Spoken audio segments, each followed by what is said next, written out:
లూకాసు వార్త 2వ అధ్యాయం 8వ వచనం నుండి 11వ వచనం వరకు చదివినప్పుడు, దావీదు పట్టణమందు నేడు రక్షకుడు మీ కొరకు పుట్టి ఉన్నాడు, ఈయన ప్రభు అయిన క్రీస్తు.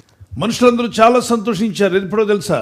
మనుషుడు చంద్రమండలంలో అడుగుపెట్టినప్పుడు, మొట్టమొదటిగా మానవుడు చంద్రమండలంలో అడుగుపెట్టాడంటే, మానవ జాతిలో కొంతమంది ముగ్గురు చంద్రమండలంలో అడుగుపెట్టారంట అని. మనుషుల్లో పాపాలున్నాయి. పాపాత్ములు చంద్రమండలంలో అడుగు పెడితే వచ్చిన సంతోషం కంటే, పరిశుద్ధ దేవుడు పాపాత్ముల మధ్యలోనికి వచ్చి పాపంతో నిండి ఉన్న భూమి మీద అడుగు పెట్టడం చాలా గొప్ప సంతోషకరమైన వార్తను వారు దేవునికి స్తోత్రం చెప్పగలరా? అది చాలా అద్భుతమైనటువంటి విషయం. దేవుడు ఎంతగా రిక్తునిగా చేసుకుని తగ్గించుకుని వచ్చాడు. చూడండి, ఒక దేశ ప్రధాని, ఒక ప్రెసిడెంట్ ఒక పల్లెటూరులో ఒక గ్రామంలో ఉంటారు. చిన్న ఇంటికి వచ్చి ఆ ఇంట్లో కూర్చుంటే మనంతా చాలా సంతోషంగా ఫీల్ అవుతాం. అంత పెద్ద అయినా ఎలా వచ్చాడంటే ఆ పేదల ఇంటికి ఎదుగుతారు. ఈరోజు మానవ జాతి పాపంలో శాపంలో నలిగిపోతున్న మనిషి యొక్క ఆత్మను రక్షించడానికి పరలోకం నుండి దేవుడే దిగి వచ్చాడు. మానవులను రక్షించడానికి ఆయన మన దరిద్రాన్ని కూడా తీసివేయడానికి దరిద్ర స్థానాన్ని తీసుకున్నాడట. ఓ పశువుల పాకలో అడుగు పెట్టడం అంటే, మామూలుగా మనుషులు ఎవరు కూడా మంచి బట్టలు వేసుకున్న వాళ్ళు ఎవరు ఆ పశువుల పాకలో వెళ్ళండి, ఇప్పుడు నేను వెళ్ళను, డ్రెస్ మార్చుకొని వస్తానంటారు. ఏంటి డ్రెస్కి అంత విలువ? ఎక్కడికి వెళ్ళడానికి? పశువుల పాకలోకి వెళ్ళడానికి. పనిచేసే డ్రెస్ ఏది వేసుకుంటారు కానీ మంచిగా ఉన్న డ్రెస్సులు వేసుకుని అందులోకి వెళ్ళరు. సృష్టికర్తైన దేవుడు మానవ రూపంలో భూమి మీద అడుగుపెట్టినప్పుడు దీనాతి దీన స్థితిని తీసుకున్నాడు. ఎందుకు తెలుసా? ఇక ఆయన కంటే దీనులు ఎవరు ఉండొద్దు. ఆ దీనస్థితి తీసుకుని ఆయన ఎందుకు విశ్వసించిన వారందరికీ ఆయనకున్న ఐశ్వర్యం అంతా వాళ్ళకిచ్చి మన దీనస్థితిని ఆయన భరించాడు. కనుక దరిద్రతలో ఉన్నాను, దీనస్థితిలో ఉన్నాను అనుకోవద్దు. నువ్వు ప్రార్థించు, దేవుని దగ్గర మొరపెట్టి యేసయ్య కృపను తెలుసుకో. ఆ కృప ఏంటి అంటే, కొరింథీ పత్రిక 8:9 వచనం అంటాడు, యేసు ప్రభు వారికి కృప మీరు ఎరుగుదురు కదా, ఆయన ధనవంతుడై ఉండి సృష్టికర్త అయ్యుండి కూడా మన దారిద్ర్యాన్ని తొలగించడానికి ఆయన దరిద్ర స్థానాన్ని తీసుకున్నాడట. అందుకేనట దేవుడు అయిన ప్రభు ఈ లోకానికి వచ్చింది. ఎందుకు శిలువలో రక్తం ఖర్చు వేసాయి అంటే, మీ పాపాలు కడగాలని.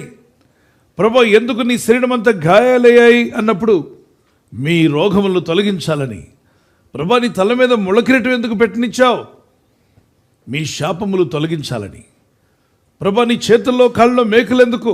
మీ చేతులు నిర్దోషులుగా పరిశుద్ధులుగా మీ చేతులను మార్చాలని. మీ కాళ్ళలో మేకలు ఎందుకు ప్రభువా? మీ నడతలు సరిచేయాలని. అయ్యా మీ గుండె ఎందుకని బళ్ళెంతో చీల్చబడింది? మీ హృదయంలో ఉన్న వ్యర్థమైనటువంటి పాపక్రియలను కూడా తొలగించి పరిశుద్ధపరిచి మీ హృదయ శుద్ధి కలుగు చేయడం. హృదయ శుద్ధి లేకుండా ఎవడునూ దేవుడిని చూడలేడు. అన్ని మతాలు చెప్తున్నాయి హృదయ శుద్ధి కావాలని.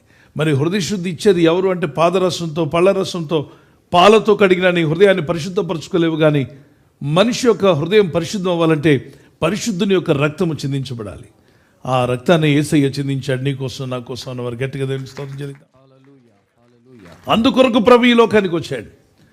యేసును కలిసేంత వరకు ఒక మార్గం, యేసును కలిశాక మరొక నూతన మార్గం. ఈరోజు ఎవరైనా సరే యేసు ప్రభువుని కలిసేంత వరకు ఒక మార్గంలో వస్తారు. యేసయ్యను కలిశాక బ్రతుకు మార్గమే మారిపోతుంది, జీవితమే మారిపోతుంది. సమాధానకర్త, రక్షకుడు, నిత్య జీవాన్ని అనుగ్రహించేవాడు, ఆత్మను రక్షించేవాడు. ఒకసారి మీరు ఆలోచన చేయండి. యేసు ప్రభువుని కలవక ముందు పాపిగా వచ్చింది ఆ స్త్రీ, యేసయ్యను కలిశాక పరిశుద్ధురాలుగా తిరిగి వెళ్ళింది.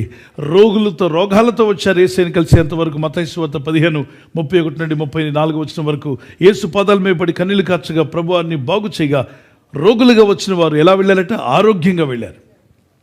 ఒక దుష్టుడిగా, మూర్ఖుడిగా, దోచుకునేవాడిగా, కఠిన హృదయుడిగా, ఒక రౌడీ లాంటి వాడు యేసు ప్రభువుని కలుసుకున్నాడు జక్కయ్య. యేసును కలిసేదాకా ఒక మార్గం, చెడ్డ మార్గం, పాప మార్గము. యేసును కలిసిన తర్వాత రక్షణ మార్గంలో ఇంటికి పంపించాడు దేవుడు. రక్షణ అతనికి అనుగ్రహించాడు. యేసును కలిసేదాకా ఒక మార్గంలో వస్తాం, యేసును కలిసాక నూతన మార్గాన్ని దేవుడు మనకు చూపిస్తాడు. అది నిజమైతే దేవుని గట్టిగా స్తోత్రం చెల్లిద్దామా? Praise the lord. ఆయన వాగ్దానం చేసి మాట తప్పనివాడు. ఆయన తప్పగా నీకు సహాయం చేయవాడు, కృపను చూపువాడు, మిమ్మల్ని నిలబెట్టువాడు, నడిపించేవాడు. యేసయ్యకి నా హృదయం ఇస్తున్నాను వారు మీ చేతుల పైకి ఎత్తండి. షల్ వి ప్రే. కళ్ళు మూసుకుందాం. ప్రభువా, ఎన్నో ఆశీర్వాదాలు ఇవ్వడానికి ఈ లోకానికి వచ్చాం. మమ్మల్ని అందరినీ జ్ఞాపకం చేసుకుని ఆయన నీ ప్రజలందరినీ దర్శించండి. ఆత్మతో, శక్తితో నింపండి, నీ కృపతో నింపండి. ఎలాంటి చీకటి శక్తులు వీరిని ముట్టకుండా, ఉద్యోగాలకు వెళ్తున్నా, వ్యాపారాలకు వెళ్తున్నా, మరి స్కూల్స్కి వెళ్తున్నా, నీ అగ్ని కంచి వేసి కాపాడు నాయన.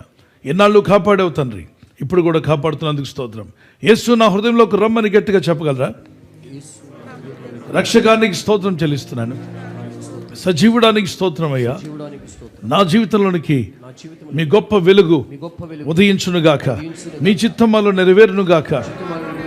మీ కృప మాకు దయచేయండి. మీ ఉద్దేశాలు మాలో నెరవేర్చండి. నీ రాజ్యం శాశ్వత రాజ్యం, నిత్యము ఉండే దేవుడవు నాయనా.